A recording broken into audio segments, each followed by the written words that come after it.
Welcome to Book-Tober Fest. I'm so excited to be the first person reading tonight. My name is Lara, and my story is called My Boyfriend is a Ghost. I tried not to make it too gory or sexy because I didn't know what the crowd was going to So I tried to keep it low-key. Okay, my boyfriend is a ghost. I know what you're thinking, but it's true. What I'm about to tell you is happening. I'll start at the beginning. My boyfriend James was handsome, kind, and a gentleman of the highest order. But he's a ghost. He can't see me. He can't even hear me when I tell him I love him. I watch him come home at the end of the day and collapse onto the old leather sofa. Lately, he just sits and stares with a blank expression on his chiseled face. He wasn't always a ghost, you see. We used to go to the fair together. He would come to my house for dinner and was kind to my mother. He would hold my hand or give me his coat when I got cold. But now, when I reach for him, my hand passes right through him. He does not reply when I speak to him. I'm not sure when it happened. Time is a funny thing.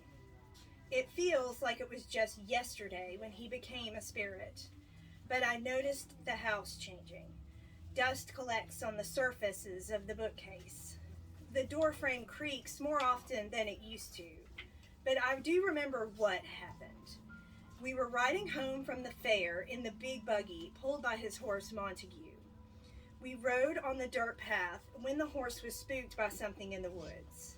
He took off like a shot, and the buggy bounced and jerked every which way. I held on to the seat as tight as I could.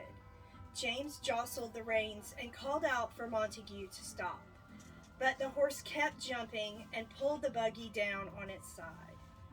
I lay in the woods several feet away. I pulled myself up and investigated the scene.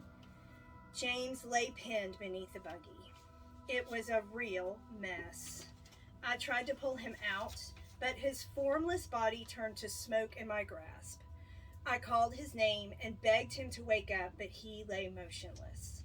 I howled and cried. Montague finally came to rest in a clearing nearby, no longer tethered to the cart. He was oblivious to the wreckage of the buggy or my heart. The world stopped spinning at that moment. The next thing I remember is watching James stare at my photograph on the fireplace mantle. We were back at his home, but I had no idea how we got there. I tried to tell him I was okay. I'm here, darling. I'm right here.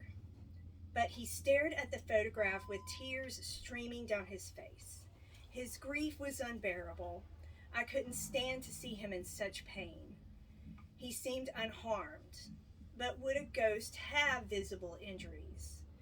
I was unsure of the qualities of spirits, so I began making a list. He can no longer see me, but I can see him. It is a dreadful state to love someone who's unaware that you even exist. The musky scent of his cologne is undetectable.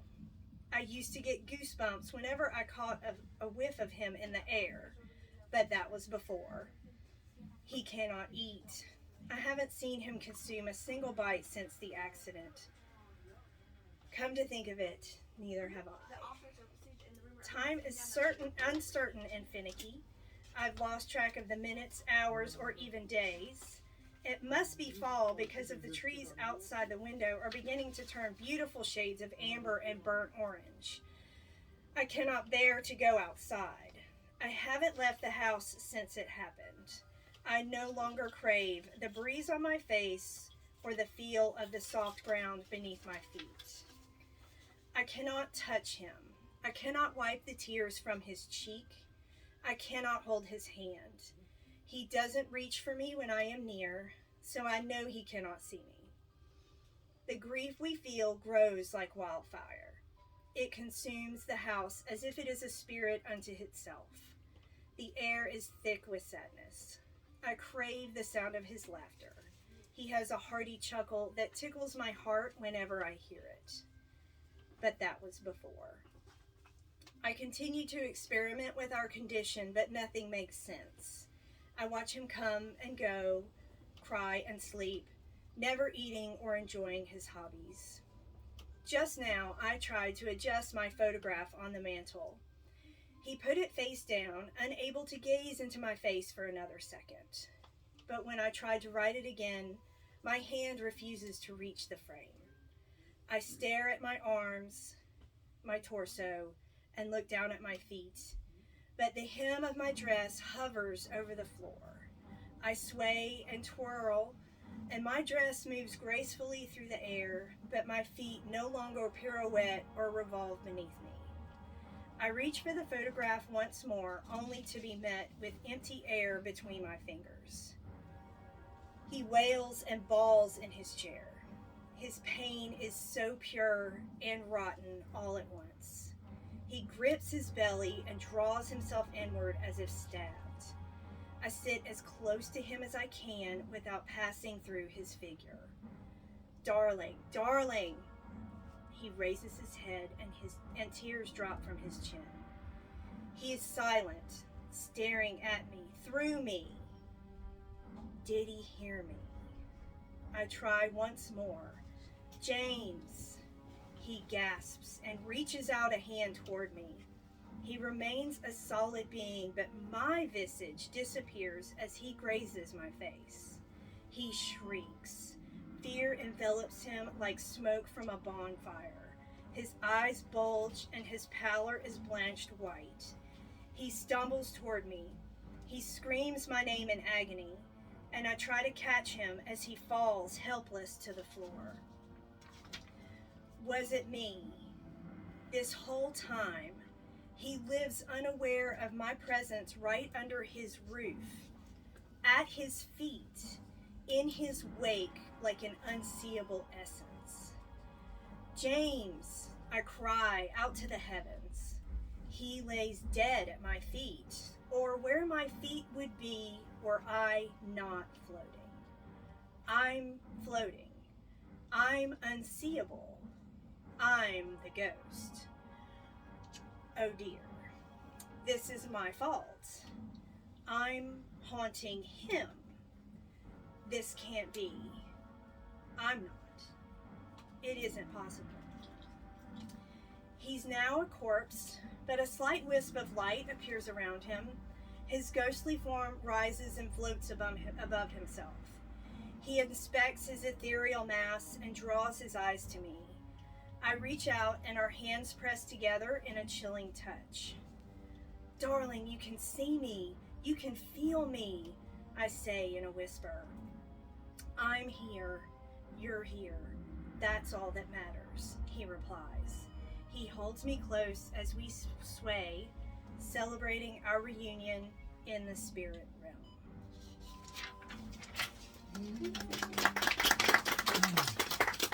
Oh, I should curtsy. I have skirts.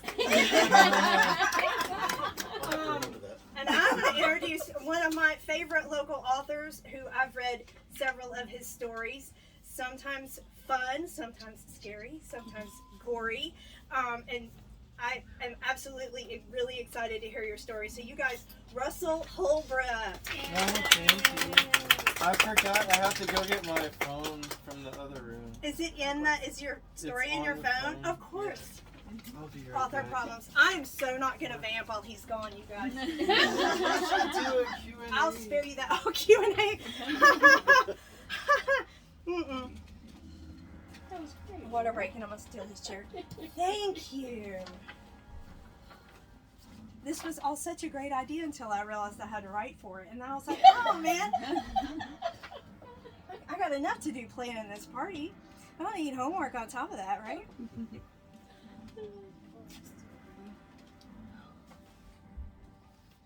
He may have a soundtrack for his. Does he?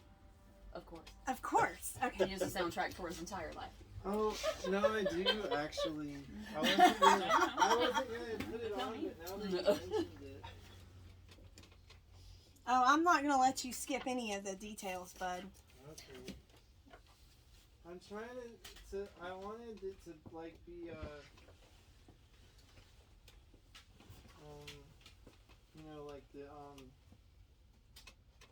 other thing to play in the other room, but it's like a little square on the phone, and I don't know if it'll distract from me seeing. I don't think so.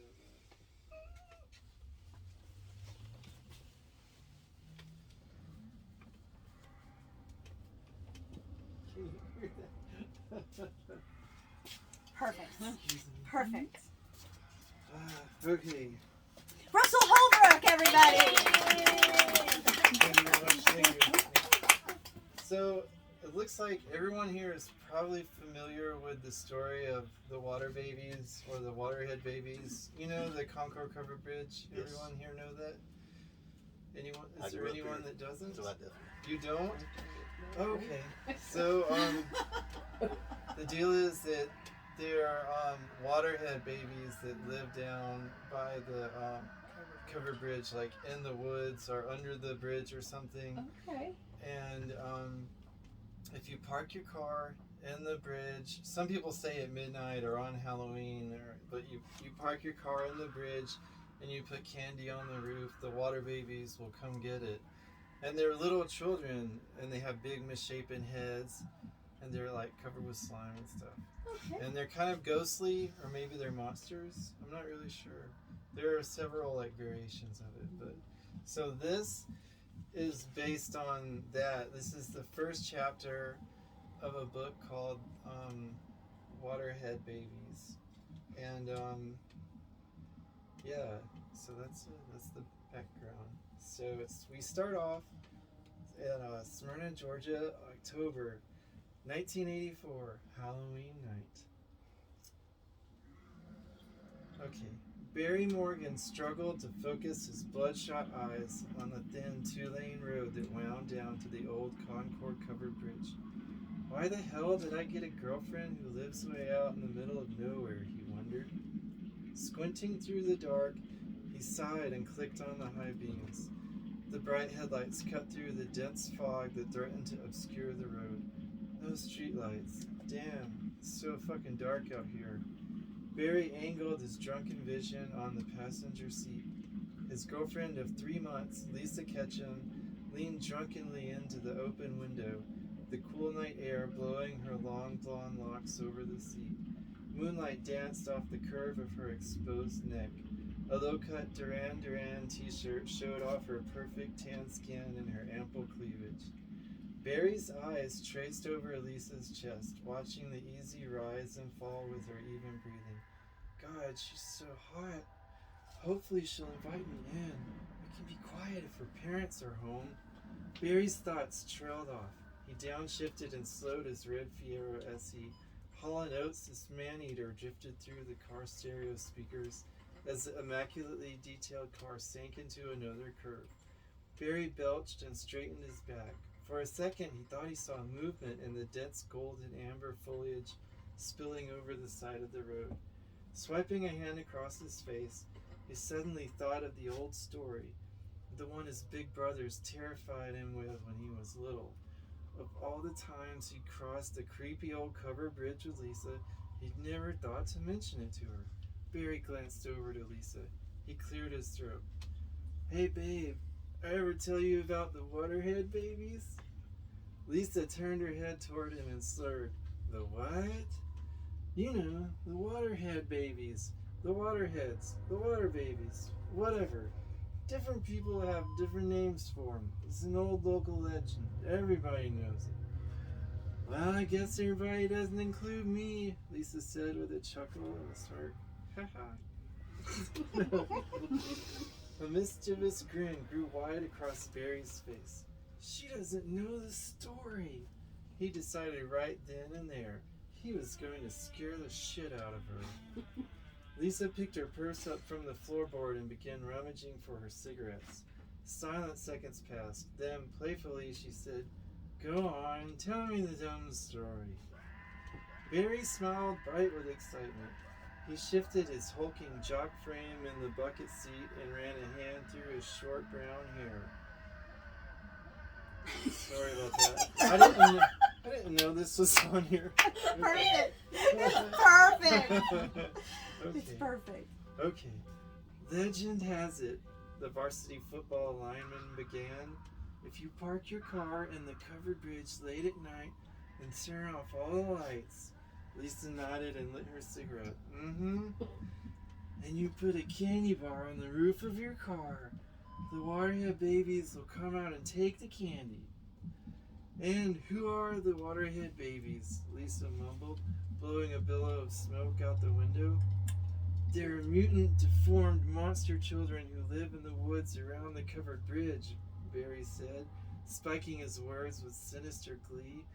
They got drowned in the creek like hundreds of years ago, and their heads are all big from the water. Their skin is gray, and they're covered in moss and algae and shit. Lisa wrinkled her nose and blew a plume of smoke out the window. Ew, grody. Barry grinned.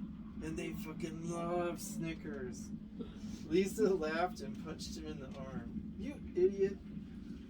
Barry chuckled and shifted gears again, steering the car around the last curve before the bridge. The headlights swung through the deep fog and the trees that lined either side of the country road before straightening out and illuminating the one-lane covered bridge that loomed ahead. Lisa took a deep drag off her cigarette. Barry wrung the steering wheel, steering into the bridge. He downshifted. The front tires bumped onto the weary boards, and he brought the car to a crawl. The Fiero eased up to the center of the bridge and glided to a stop. Barry killed the lights and the engine. What the hell, Bear? Lisa said. Barry's voice was quiet. They're still out there, Lisa, waiting for you. Distant thunder rolled across the sky as Barry punctuated his words. Lisa tossed the spent cigarette out the window. She frowned at her boyfriend. This isn't funny. Stop being such a creepazoid and take me home. Barry returned Lisa's frown with a smile. I got a couple of Snicker bars in the glove box. Lisa sighed. Are you serious? You're keeping food in your car now? You know how I get hungry? Silence fell over the car. The insects sang their nighttime songs. Lisa stared at the dashboard, clicking her long painted nails. Then Barry pleaded, Come on, babe, let's try it. I really think we should just go, Lisa stated. Oh, come on, it's just some harmless fun. Please, babe. Barry tilted his head, curled his eyebrows, and put on a silly, pouty grin. Lisa smiled back and shook her head. Okay, just hurry before another car comes. Yes! Barry exclaimed. He leaned across Lisa, popped up in the glove box, and grabbed a Snickers bar. Lisa lit another smoke. Exhaling, she tapped her feet on the floorboard and peered into the darkness that surrounded them. The soft ripple of the water beneath floated up to her ears, mingling with the call of the crickets and cicadas. Barry reached up and placed the Snickers bar on the roof of the car and scooted it to the center. He nestled back into his seat, looked at Lisa, and held his forefinger over his pursed lips. He leaned back in his seat, wiped his sweaty palms on his jeans, and exhaled, and they waited. All was quiet, all was dark. The bridge sighed, the creek rippled and cooed. Lisa exhaled long and slow, watching the smoke from her cigarette join the darkness. This is so dumb, she whispered. Let's just... Out of the darkness, the unmistakable sound of giggling children echoed through the bridge, surrounding the car, cutting Lisa off in mid-sentence. Lisa pushed her head back into the headrest, wishing to sink into the seat and disappear. She rolled her eyes toward Barry. He was doing the same thing. The cherubic giggles came closer. Barry swallowed hard. The voices sounded from right behind the car. Weight eased the rear of the car closer to the ground. Tears formed in Lisa's eyes. She dropped her half-smoked cigarette out the window and grabbed the sides of her seat, gripping tight and turning her knuckles white. Small, bare feet scurried up over the rear of the car. The Fiero's roof bowed and popped under the weight of small hands and knees. Then a pleased ooh, accompanied by a hand brushing across the roof and scooping up the Snickers bar. Tears cascaded down Lisa's face. Her chest heaved.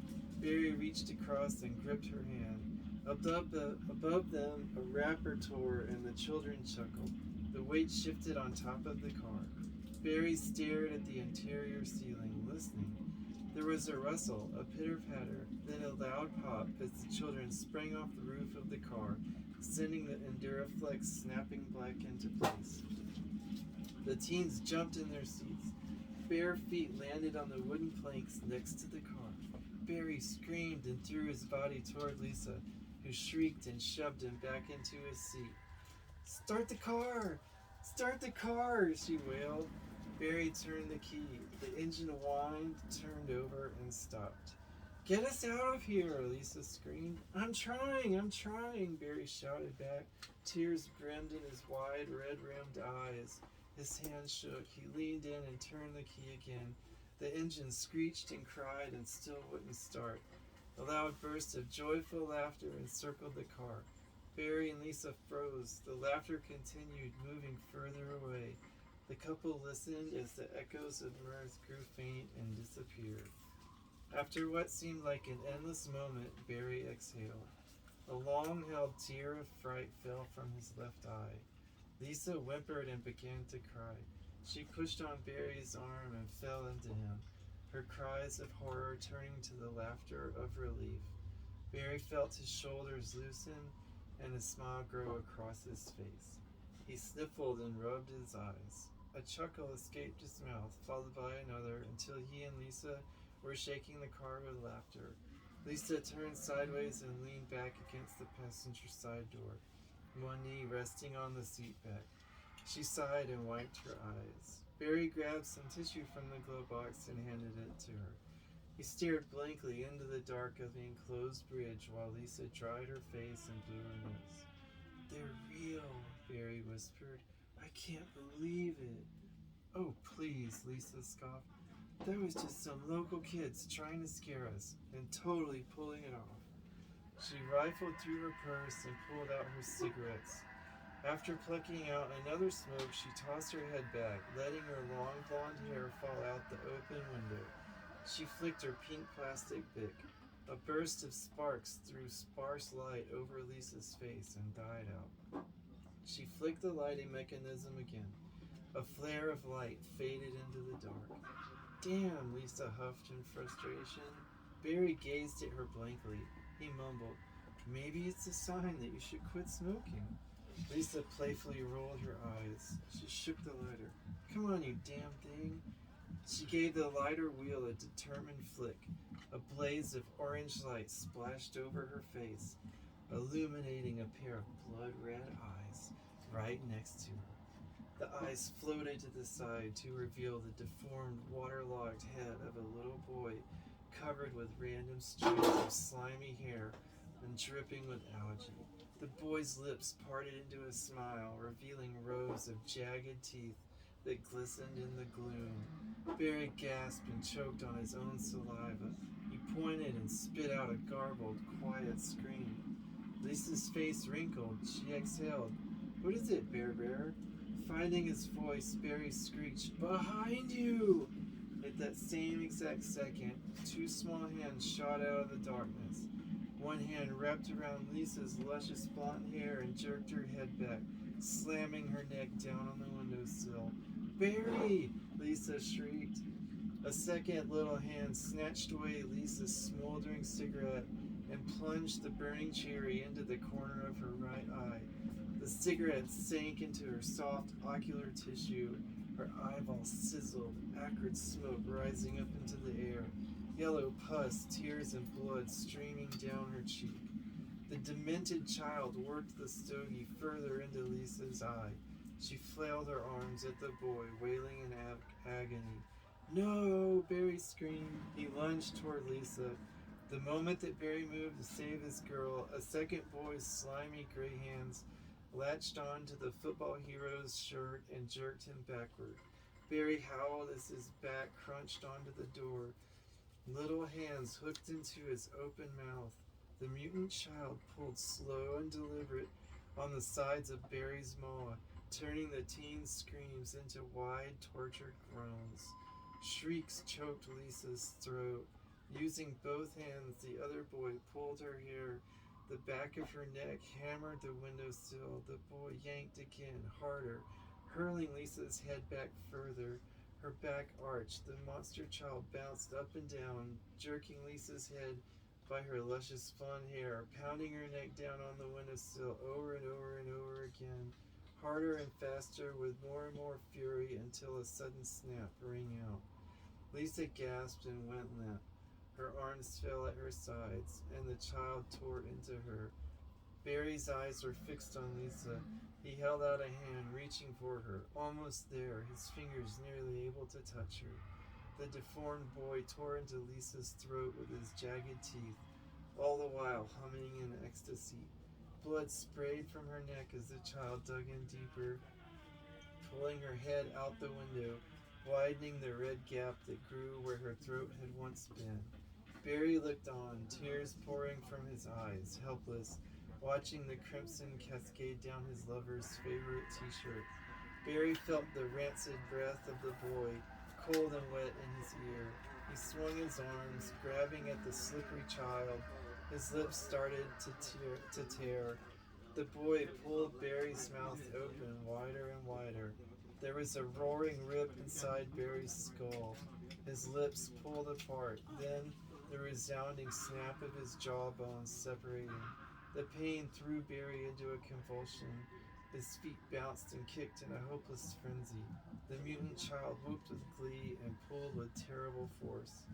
Barry's face ripped in half. A fountain of gore spewed from his split flesh, showering Lisa and the inside of the car with red. The gray boy sank his pointed teeth into Barry's neck, ripping and shredding and giggling until the high school senior, known as Barry Morgan, stopped kicking and twisting, lay still, and never moved again. The child released Barry's body, letting the corpse slump down against the car door. He raised his gray, algae-spotted cheeks and looked over at the other boy, who was touching Lisa's breast, gently caressing her generous shapes, captivated and mystified, while cradling her severed head and the crook of his short arm. "Brother?" the boy behind Barry said. The second boy lifted his hand from Lisa's still body and looked up. His face was covered in blood. Moss and algae hung from the top of his grotesque, misshapen head. "Soft," he whispered. The first boy slipped into the dark. The second boy dropped Lisa's head, letting it fall to the bridge's wooden plank floor, where it landed with a wet thud and rolled under the Fiera. He shuffled to the back of the car where the first boy stood waiting. "Brother," the second boy said as he approached his sibling. The two brothers began walking toward the mouth of the bridge. Side by side, they tossed their arms over one another's shoulders. Pale moonlight glanced off their wet gray skin when they exited the bridge's enveloping gloom. The moon shined down onto their blood, algae, moss, and mud-painted bare chests and filthy shredded canvas knickerbockers. "I love you, Virgil," the slightly shorter one said. "And I love you, James," the barely taller one said. A smile grew across the brothers' blood-smeared lips as they disappeared into the woods, filling the forest with their echoing laughter.